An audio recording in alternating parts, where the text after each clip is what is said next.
बहुत समय पहले उत्तर भारत के एक छोटे से गांव में विष्णुदत्त नाम का एक किसान रहता था।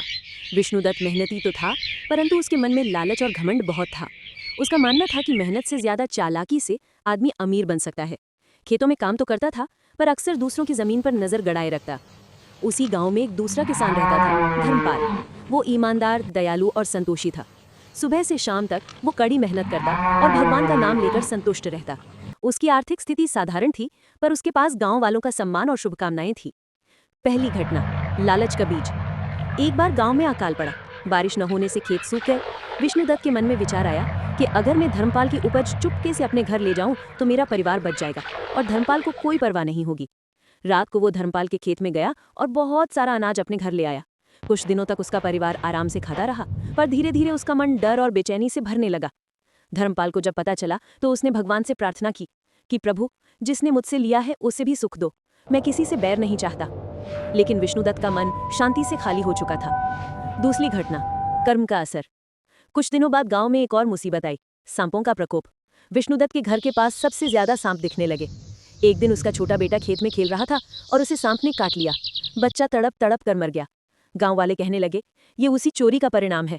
धर्मपाल ने तो उसे क्षमा कर दिया, परंतु ईश्वर का न्याय अटल है। धर्मपाल ने शोक प्रकट किया और बोला, भाई, यही कर्म का फल है। गलत काम का परिणाम किसी न किसी रूप में सामने आता ही है। तीसरी घटना, पुण्य का फल। कुछ महीने बाद गांव में फिर से बरसात शुरू हुई। सभी किसान अपने खेतों में काम करने लगे। विष्णुदत्त दुखी और अकेला हो चुका था। किसी की मदद करने का उसका मन नहीं करता था। दूसरी ओर धर्मपाल ने गांव के अनाथ बच्चों को अपने खेत में काम पर लगाया, उन्हें भोजन और शिक्षा दी। धीरे धीरे उसकी फसल खूब लहलहाने लगी। उसकी भलाई देखकर गांव वाले उसे और भी अधिक सम्मान देने लगे। एक दिन गांव का प्रधान बीमार पड़ गया।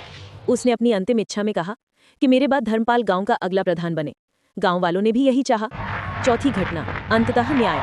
अब धर्मपाल प्रधान बना और सबकी भलाई करने लगा। उसने तालाब बनवाए, पेड़ लगवाए, गरीबों की मदद की। विष्णुदत्त धीरे धीरे अकेला पड़ गया। उसका स्वास्थ्य बिगड़ता गया। एक दिन उसने धर्मपाल को बुलाया और रोते हुए बोला, भाई, मैंने तुम्हारा बहुत अनाज चुराया, तुम्हें नुकसान पहुंचाया, पर अब समझ आया है कि कर्म का फल इंसान को इसी जन्म में भुगतना पड़ता है। मुझे माफ कर दो।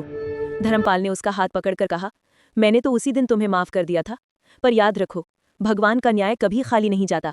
अच्छे कर्म से सुख मिलता है और बुरे कर्म से दुख। यही जीवन का नियम है। संदेश, ये कहानी हमें सिखाती है कि अच्छे कर्म का फल देर से ही सही, परंतु अवश्य मिलता है। बुरे कर्म का फल भी इंसान को भुगतना ही पड़ता है, चाहे वो कितना भी बचने की कोशिश करे। धन, पद, शक्ति सब नश्वर हैं, पर कर्म अमर हैं।